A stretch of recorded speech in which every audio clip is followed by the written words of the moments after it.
ba rito ang hangin sa Maynila? At sa palagay niyo po, ano po yung number one na pinagmumulan nito? Best talaga. Dito sa atin sa UST, kasi gawa na marami tayong puno dito eh. Kaya kita pa naman, isa pa, pinagbawal na yung mga sigarilyo dito. Kaya medyo maganda hangin natin dito sa UST. Dito lang po sa campus. Sa labas po, ano po sa palagay niyo? Sa labas, hanggang dito, may hilo ka sa usap yung mga sasakyan. Truthfully speaking, no.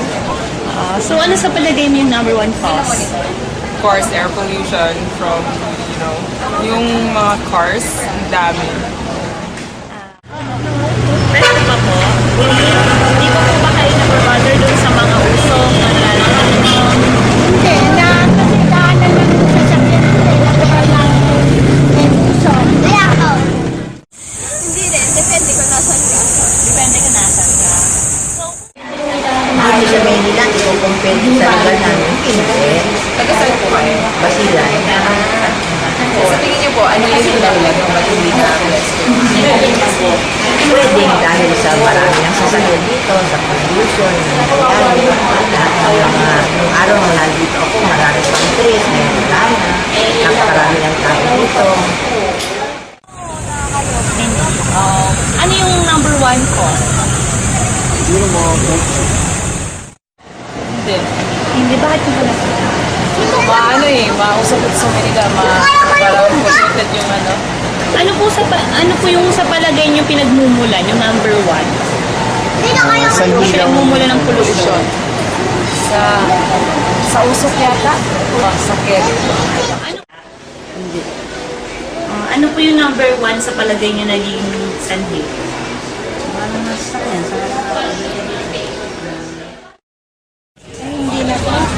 Ano po yung dahilan?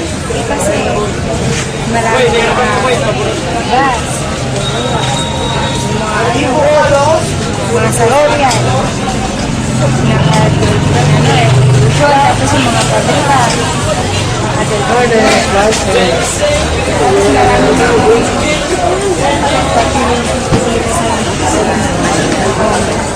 Sa Maynila. Presko. Peso po. Oo. Wala po, hindi pa po ba kayo nagkakasakit sa bahay? Hindi. Apo. Ano po ang magagawa ninyo para panatilihin pa kung presko ang hangin sa Maynila?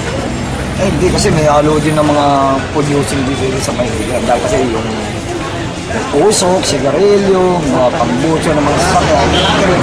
Alam panahon din ng ano. Ang sakit ng tao, lalo pag init, lalamig, doon nagkakaroon ng sakit ng tao. Init at lamig. Hindi lang. Ang baho eh.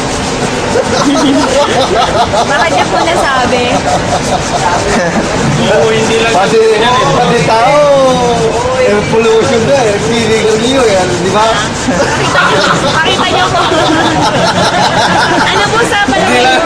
Hindi lang naman ba sa mga air pollution ngayon eh, pati tao na rin eh. Apo, ano po yung palagay niyo number one source ng pollution? Ay, yung mga sasakyan.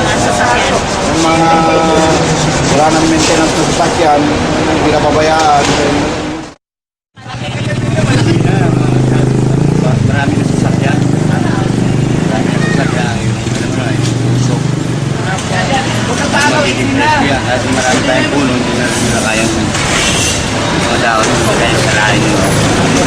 Ano po ba ang number one pinagmumulan? Sa palagay ko, bilagan ng kapres. Ano po sa palagay niyo yung number one na nagkakos? Bakit? Yung mga ano ng sasakyan, puso. Saka yung mga nagsisigarilyo, kasama na yun, dapat may na sila. Sa palagay mo, presko pa ba rito sa Maynila? Yung hangin. Yung hangin? Presko?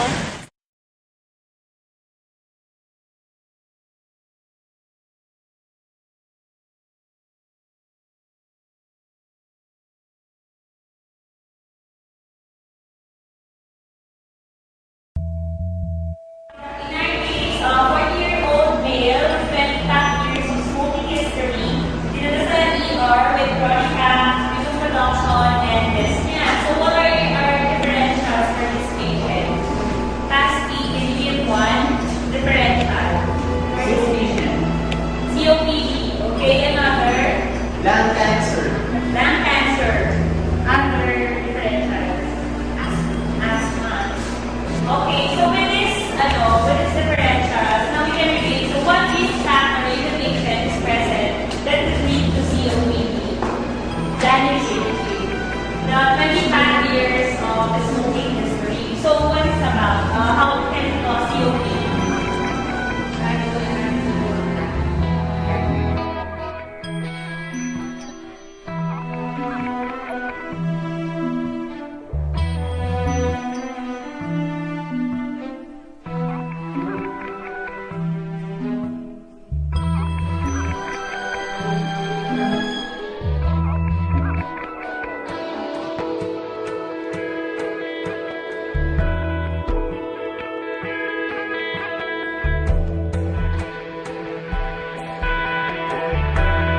naninigarilyo ka ba? Kayo? Ah. Hindi, kasi alam ko na sa magkalusugan, lahat sa bagay.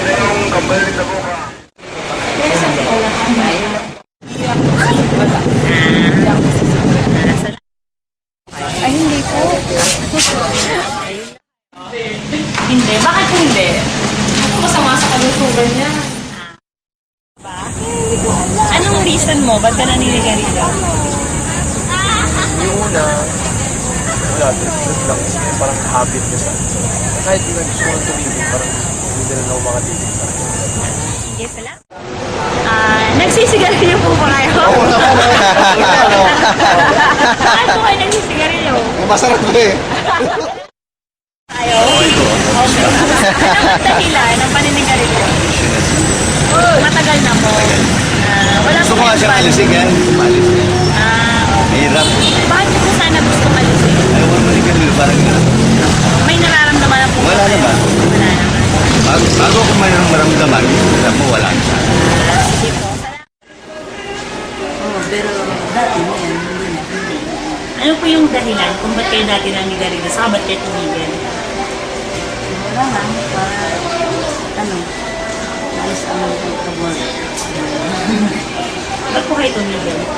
Ako na kasi, masama sa akin. Ba kayo? Yes. Ano pong dahilan ng paninigarilyo? Kalakasan sa aking katawan yan. Sigarilyo, alak, redos. Kasi pag hindi ako ninom, saka di ako nanigarilyo ng Mas nanihina po. Kasi hindi na nakasanayan ng aking katawan. Pag tinigil ko, ay manghina. Alam niyo po ba na may masamang epekto? Pero alam ko, na ano kami epekto yan, sigarilyo, alak, lahat ng bagay ng bisyo, may epekto sa katawan yan. Kaya lang, marunong ka magdala. Kung manaramdaman mo na sa iyong katawan, tigil mo. Kasi sarili mo naman yan eh.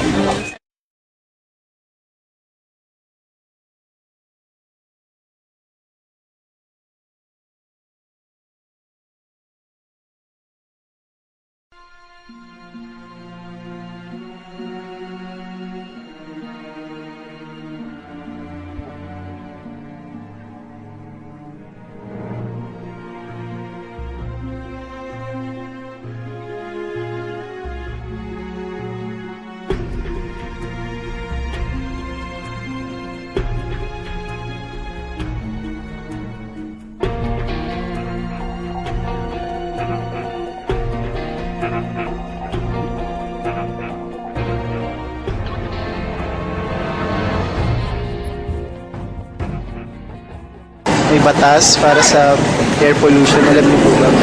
Aware po kayo. May nakikita po ba kayo? Wala. Tingin niyo po ba na ipapatupad yung batas? Kaya dyan. Aware po ba kayo na may Clean Air Act? Narinig niyo na po ba? Ngayon lang po. Ganun ba no? Wala pa nagsasabi sa inyo. Clean Air Act, yung batas po na nagpapatupad para panatilihing malinis ang hangin. Alam niyo po ba May may batas na nabanggit, may ganun? nakapagsabi na po ba sa inyo? Wala pa po. Nakikita, wala po. Hindi po. Okay. Oo. Napapatupad ba?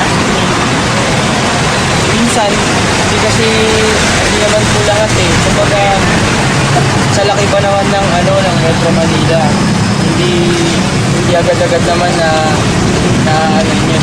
Kumbaga may part lang ng Manila or some na nakapekto. Nagsisig... Kasi siyempre para yung mga malinis mo. Naipapatupad. Ay, napatupad din yung hindi yata. Siyempre, sa atin din yan, sa lusugan natin, sa trabaho sa pamilya natin. Meron, alam mo. Of course.